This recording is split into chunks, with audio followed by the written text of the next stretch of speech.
ఎట్లయితే జాగృతి ఎస్టిమేట్ చేసిందో మా దగ్గర ఉండేటటువంటి నిపుణుల బృందంతో దాదాపుగా మేము 3.23 crores పెడతారంటే వీళ్ళు 3.24 lakh crores పెట్టినారు. అంటే జాగృతి దగ్గర ఉండేటటువంటి నిపుణులు చాలా చక్కగా రాష్ట్రం యొక్క పరిస్థితిని అంచనా వేయగలుగుతున్నారు అనేటటువంటి విషయాన్ని కూడా ఈ సందర్భంగా ప్రజలందరూ కూడా తెలియజేస్తూ, మరి ఏదైనా సరే ప్రజల నుంచి వచ్చే డిమాండ్ని యథాతథంగా ప్రభుత్వాలు పాటించినట్టయితేనే ప్రజల యొక్క మన్ననను కూడా ప్రభుత్వాలు పొందుతాయనే విషయాన్ని కూడా ఈ సందర్భంగా తెలియజేస్తూ, మరి ఇవాళ వచ్చినటువంటి బడ్జెట్ మాత్రం ఏమాత్రం కూడా ప్రజా ఆమోదం పొందేటట్టుగా లేదు. 3,24,234 కోట్లతోని బడ్జెట్ పెడితే ఈ రాష్ట్రంలో 56% మంది బీసీలు ఉంటే ఈ ప్రభుత్వం బీసీలకు ఇచ్చినటువంటి నిధులు 4% మాత్రమే. 56% బీసీలు ఉంటే 4% నిధులు కూడా కేటాయించలేదు. మేనిఫెస్టోలో ఎన్నికలలో వీళ్ళు ఫేకింది రాహుల్ గాంధీ గారు, సోనియా గాంధీ గారు, మొత్తం కాంగ్రెస్ ప్రభుత్వం ఫేకింది ఏంది కాంగ్రెస్ పార్టీ అంతా అన్నాడు. 20,000 కోట్లు పెడతాం ప్రతినిత్యం అని చెప్పిండ్రు. కానీ ఇవాళ ఏం చేసిండ్రు? 12,511 కోట్లు మాత్రమే బీసీల కోసం బడ్జెట్ పెట్టిండ్రు. అంటే ఇది ఒక పెద్ద ఫేక్. సెకండ్ ఏంటిది? ఎంబీసీకి ప్రత్యేకంగా ఒక మినిస్ట్రీ ఇస్తామని చెప్పిండ్రు. ఎంబీసీలో ఉండే చిన్న చిన్న కమ్యూనిటీస్ అన్నిటికీ కూడా కార్పొరేషన్లు ఏర్పాటు చేస్తామని చెప్పిండ్రు. వాళ్ళకి షాపింగ్ కాంప్లెక్స్లు కట్టిస్తామని చెప్పిండ్రు. ఎక్కడా కూడా ఆ దిశగా ఒక ముందడుగు వేయడం కానీ, మరి వృత్తి పనులన్నీ కూడా గ్లోబలైజేషన్లో పోతున్నాయి కాబట్టి వాటిని ఆదుకోవాలనే ఆలోచన కానీ ఎక్కడా కూడా లేదు. కేవలం తెలంగాణ జాగృతి మాత్రమే ఎంబీసీల గురించి బీసీల గురించి ఆలోచిస్తుంది. కాబట్టి మేము చెప్పినాం, ఒకనాడు వస్తుంది మా ప్రభుత్వం, వచ్చినప్పుడు పుస్తెలు మట్టెలు చేసేటటువంటి జీవో మీద మొదటి సంతకం పెడతామని కూడా చెప్పినాం. ఎందుకు చెప్తున్నాం అంటే మా కమిట్మెంట్ అది. ఈ రాష్ట్రంలో ఉన్న ఎంబీసీలు ఆగమైపోతున్నారు కాబట్టి వాళ్ళ పట్ల ఈ ప్రభుత్వం శ్రద్ధ లేని వ్యవహారం చేస్తుందనే విషయాన్ని మళ్ళొకసారి తెలియజేస్తున్నాం. అట్లనే గిరిజన మంత్రి కూడా లేరు. ఇది మొదటి మంత్రివర్గం. మైనారిటీలు లేకుండా, ఎస్టీలు లేకుండా మంత్రివర్గం ఉండడం ఇది మొదటిసారి. మేము 2.5 years నుంచి ఫైట్ చేస్తూ వచ్చినాం. మైనారిటీకి మినిస్ట్రీ ఇవ్వాలి అంటే అజరుద్దీన్ గారికి సడన్ గా తీసుకొచ్చి ఇచ్చినారు. ఎస్టీకి మినిస్ట్రీ ఇవ్వలేదని కూడా మేము డిమాండ్ చేస్తున్నాం. ఖచ్చితంగా ఎస్టీకి మినిస్ట్రీ ఉండాలి. లంబాడాలు లేనటువంటి మినిస్ట్రీ ఇంతవరకు లేదు.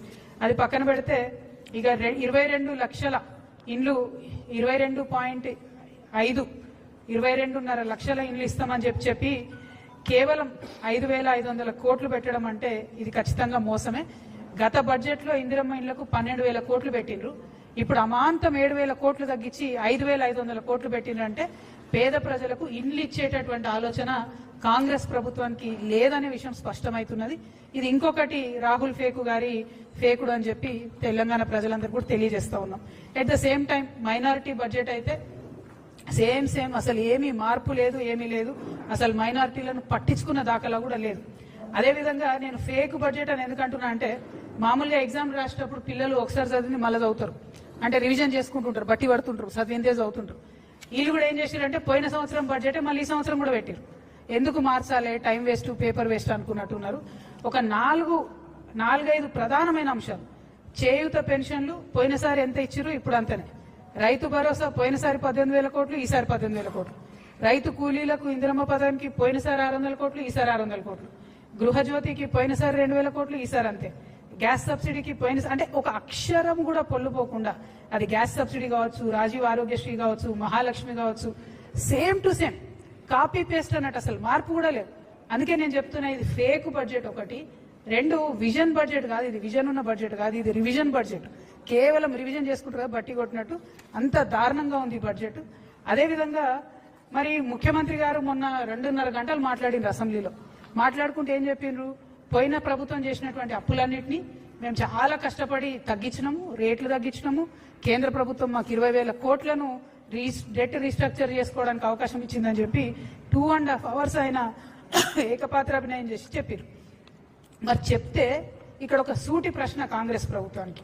పోయినసారి బడ్జెట్లో వాళ్ళు ఏం ఎస్టిమేషన్ వేసారంటే కేంద్ర ప్రభుత్వం నుంచి వచ్చేటటువంటి గ్రాంట్స్ 22,782 కోట్లు ఉంటాయని చెప్పారు. కానీ వాస్తవానికి రియలైజ్ అయింది ఎంత? అందులో సగం 11,161 కోట్లు మాత్రమే రియలైజ్ అయినాయి. అంటే 100 సార్లు ఢిల్లీకి పోయి వచ్చి 20,000 కోట్లు డెట్ రీస్ట్రక్చర్ చేసుకొని ఏదేదో సాధించమని చెప్పి చెప్తున్నటువంటి మీరు, ప్రధానమంత్రి మోడీ గారిని బడేబాయి అని చెప్పి సంబోధించేటటువంటి మీరు, మన రాష్ట్రానికి హక్కుభుక్తంగా రావాల్సినటువంటి 22,000 కోట్ల రూపాయలను ఎందుకు రాబట్టుకోలేకపోయినరు? Only 50% you are able to get. దీనికి మీరు ఇన్నిసార్లు ఢిల్లీకి వెళ్ళడం ఎందుకు? అది కాకుండా ఇంకొక మోసం మీరు చేస్తున్నది, ఇంకొక ఫేక్ ఏంటంటే ఈ సంవత్సరం మళ్ళీ 24,000 కోట్ల రూపాయలు వస్తాయని చెప్పి బడ్జెట్లో పెట్టారు. అంటే పోయిన సంవత్సరం 22,000 కోట్లు వస్తాయంటే అలా సగం కూడా రాలేదు. మళ్ళీ ఈసారి కూడా అంతే ఎక్కువ ఎస్టిమేట్ చేసి పెడుతున్నారు. అంటే ఇది కేవలం ప్రజల్ని మోసం చేయడమే. ఇంకొక మాట మేము అడుగుతా ఉన్నాం, మీరు ఇన్నిసార్లు ఢిల్లీకి పోయి వచ్చి ఇన్నిసార్లు ప్రధానమంత్రి గారితో మాట్లాడి ఎందుకు ఒక్కనాడు కూడా బీసీల గురించి మాట్లాడతలేరు? ఎందుకు ఒక్కనాడు కూడా పెండింగ్ ఉన్న బీసీ బిల్ గురించి మాట్లాడతలేరు? అఖిల పక్షాన్ని తీసుకెళ్తామన్న హామీ ఏమైంది? అంటే దేనికోసం పోతున్నారు మీరు అనేటటువంటి ప్రశ్న మాత్రం ఇలా తెలంగాణ ప్రజల్లో వస్తుందని ఈ సందర్భంగా చెప్తా ఉన్నాం. అట్లనే ఓవరాల్ గా బడ్జెట్ మేనేజ్మెంట్ గురించి చూసినట్టయితే చాలా చాలా వైరుధ్యాలు ఉన్నాయి. ఒకటి, రెవెన్యూ సర్ప్లస్ ని చాలా ఎక్కువగా వేసి చూపించినారు. 6,857 crores ఉందని చెప్పింది. లాస్ట్ టైం కూడా అట్లనే రెవెన్యూ సర్ప్లస్ మా దగ్గర 2,700 కోట్లు ఉందని చెప్తే చివరికి వచ్చి 591 కోట్లు మాత్రమే ఉంది. ఈసారేమో దానికి మూడింతలు పెంచి 6,800 కోట్లు ఉందని చెప్తా ఉన్నారు. ఈసారి కూడా లాస్ట్కి వచ్చేసరికి మళ్ళా ఏమీ ఉండదు. అంటే ఇది కంప్లీట్లీ ఫేక్ ఫ్యాబ్రికేటెడ్ బడ్జెట్ అన్నది మాత్రం చాలా చాలా క్లారిటీగా అర్థమవుతుంది. ఇక ఇవన్నీ ఒక ఎత్తు అయితే ముఖ్యమంత్రి గారు ఎఫ్ఆర్బిఎం పరిధిలో తీసుకున్న అప్పులు 5,62,363 కోట్లు. అదేవిధంగా వివిధ కార్పొరేషన్ల ద్వారా ఈ కాంగ్రెస్ ప్రభుత్వం తీసుకున్నటువంటి అప్పులు 3,01,835 కోట్లు. అంటే మొత్తం కలిపి 8,64,198 కోట్లకు ఈ రాష్ట్రం యొక్క అప్పు చేరుకున్నది. ప్రజలందరూ దయచేసి గమనించి వినాలి. 8,64,198 కోట్లకు చేరుకున్నది. అంటే ఒక్కొక్క వ్యక్తి మీద ఈ రాష్ట్రంలో 2,16,000 రూపాయల అప్పు ఉన్నది. ఒక్క మనిషి మీద నెత్తికి 2,16,000 అప్పు ఉంది. ఒక ఇంట్లో 4 ఉంటారు అనుకుంటే ప్రతి కుటుంబం మీద 9 లక్షల రూపాయల అప్పు